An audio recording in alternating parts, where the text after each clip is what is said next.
In this video, I will show you how to determine the intervals on which a function is concave up or concave down. And I will show you how to locate the points of inflection. Make sure you have memorized the graphical relationships between f, f prime, and f double prime.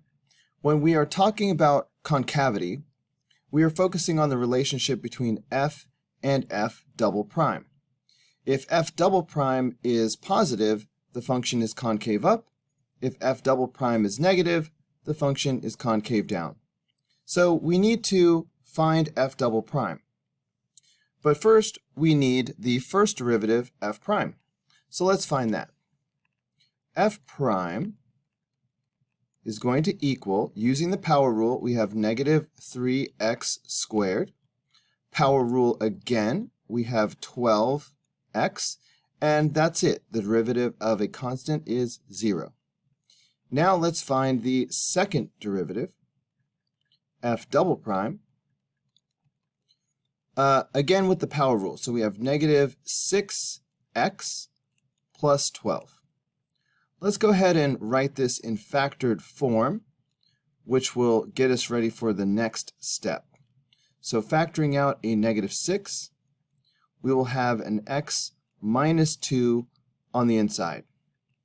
So we need the critical numbers of the second derivative.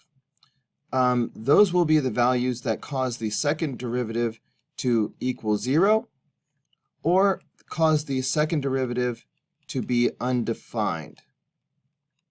However, the second derivative is a polynomial, so it is defined everywhere. So we don't have to worry about undefined values. So that leaves us with this. Setting the second derivative equal to 0, we can easily see from the factor of x minus 2 that we will have x equals positive 2. So that is the only critical number of f double prime. Let's put this on a number line and make a sign chart. So here is my x equals 2 on the number line. Because I have two factors, negative 6 and x minus 2, I'm going to make two rows now. Make sure you label your sign chart as f double prime. Now we need to determine if these factors are positive or negative in each interval. Of course, negative 6 will be negative everywhere, so let's mark that off. Now let's consider the factor of x minus 2. When x is equal to 2, this factor is 0. For x values that are less than 2, this factor will be negative. For example, imagine that x was 0, then you would just have negative 2. For values of x that are greater than 2, this factor will be positive. But what about the overall sign of f double prime? Well, a negative times a negative is a positive, and a negative times a positive is a negative. Remember, when f double prime is positive, the original function will be concave up. When f prime is negative, the function will be concave down. That means that the original function will be concave up in this interval and concave down in this interval. So here's what we have so far. F of x is concave up from negative infinity to 2 because f double prime is positive. F of x is concave down from 2 to infinity because f double prime is negative. Always make sure you include this justification. But we're not quite done. We also have to identify any points of inflection. Remember that a point of inflection is where the function changes concavity.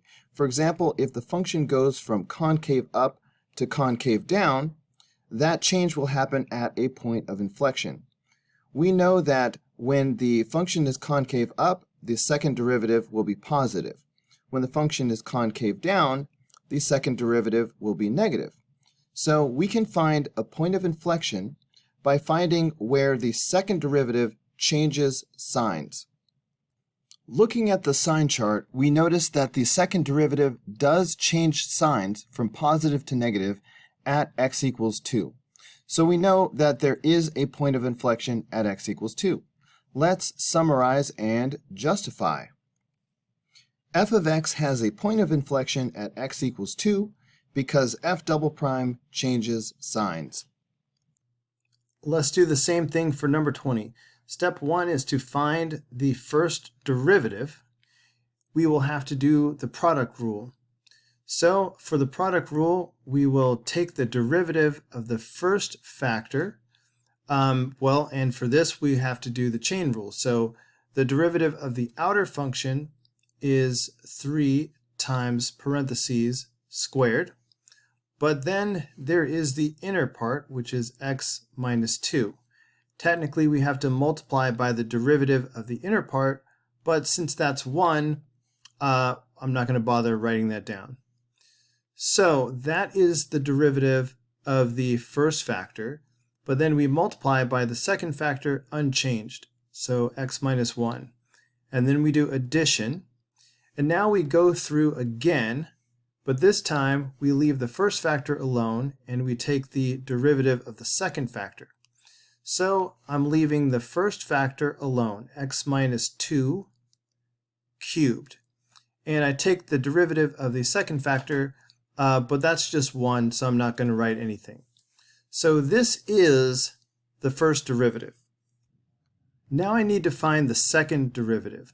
I'm going to start with the red part, so focus on that. Ignore the blue, we'll get to that later. So we need to do the product rule. I'm going to look at this as the first factor. So for the product rule, I take the derivative of the first factor and leave the second factor alone. So the derivative of the first factor will be 6 times x minus 2. Normally I would do the chain rule right now and multiply by the derivative of the inner part, but that's just 1. And then I leave the second part unchanged. So I'm just going to bring down the x minus 1. For the product rule, we have to go through again. The second time through, we leave the first part alone, and we take the derivative of the second part. So I'm leaving the first part alone, so that's going to be just 3 times x minus 2 squared. And then I take the derivative of the second part, but that is just 1, so I don't really need to write anything. And then finally I get to this blue part on the end. I need to take the derivative of this. By the power rule, I'm going to do 3, and then I reduce that to squared. And normally I would do the chain rule, but the derivative of the inside part is just 1. We need to simplify this down to make it more useful, and we have a choice. We could multiply all of this out, expand everything, combine like terms, and then factor again. But I would rather use our factoring skills. Before we even do that though, I'm noticing that we have some special like terms here and here. Look at how much they have in common. We have 3 times x minus 2 squared plus another 3 times x minus 2 squared. So these are like terms with, look at this and this as being the same with a coefficient. So when we add these together, we will have 6 of these yellow things. So I'm just going to recopy everything else. So I have 6 times x minus 2 times x minus 1. But then I have 3 yellows plus 3 yellows is 6 yellows. So I have 6 times x minus 2 squared. Now, when you do the chain rule, you often wind up with the same factor in multiple terms. In this case, I see that we have an x minus 2 here and we have an x minus 2 here. So I would like to factor out an x minus 2. So I have f double prime. Also, I'm noticing that we have a 6 in front of this term and we have a 6 in front of this term. So I'm going to factor out 6 times x minus 2. I'm factoring both of these out. So what will be left behind?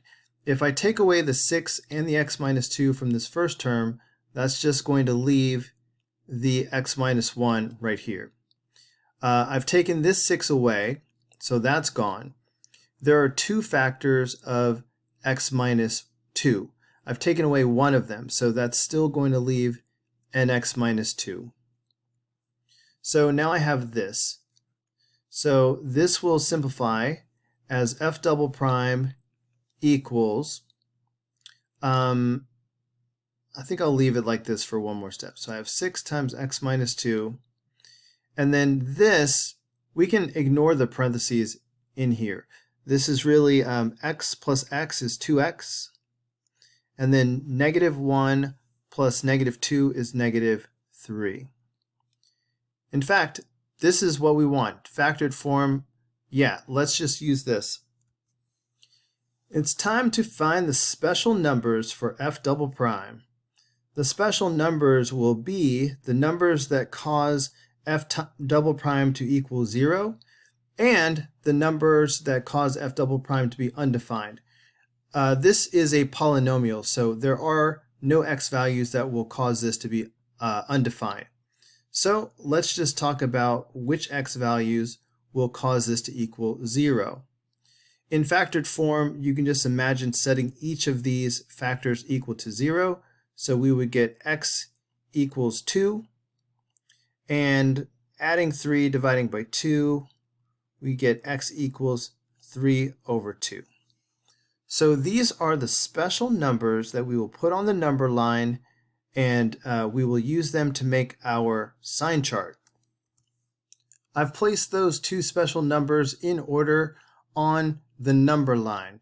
Because my f double prime has two factors other than the positive 6, which I can ignore, I will need 2 rows on my sign chart. Make sure you label your sign chart with f double prime. Now let's look at each factor and determine whether they will be positive or negative in each of these intervals. Starting with x minus 2. If you set this equal to 0, you get 2. So 2 is the cutoff. For x values that are less than 2, you're going to end up with a negative value for x minus 2. For example, if you put in 0, you would have negative 2. For x values that are greater than 2, you will end up with a positive value for x minus 2. For example, if you put in 3, that would be 3 minus 2, a positive 1. If you set 2x minus 3 equal to 0, you get 3 over 2. That means this is the cutoff. What happens if you pick a value that's less than 3 over 2, like 0? Well, that would just leave you with negative 3. So we're getting negative values less than 3 over 2. For x values greater than 3 over 2, you will get a positive value for 2x minus 3. For example, if you put in a value of 2, this would be 2 times 2 would be 4, minus 3 would be positive 1. Now let's look at the overall result for each column. If you have a negative times negative, that's a positive. If you have a negative times a positive, that's a negative. And a positive times a positive is a positive. Now we know that where the second derivative is positive, the function is concave up. If the second derivative is negative, the function is concave down. With that in mind, we know that f will be concave up on this interval from negative infinity to 3 over 2, and it will be concave up on this interval from 2 to infinity. F of x will be concave down on this interval from 3 over 2 to 2. Let's just write that down. So we write f of x is concave up from negative infinity to 3 over 2 and from 2 to infinity because f double prime is positive. Also, f of x is concave down from 3 over 2 to 2 because f double prime is negative. I left space here because we also need to state the points of inflection. Remember, a point of inflection will occur where the second derivative changes signs. So both of these x values are points of inflection. 3 over 2 because the second derivative goes from positive to negative, and at x equals 2, f double prime goes from negative to positive. So let's add that onto our final answer. We say f of x has a point of inflection at x equals 3 over 2 and x equals 2 because f double prime changes signs.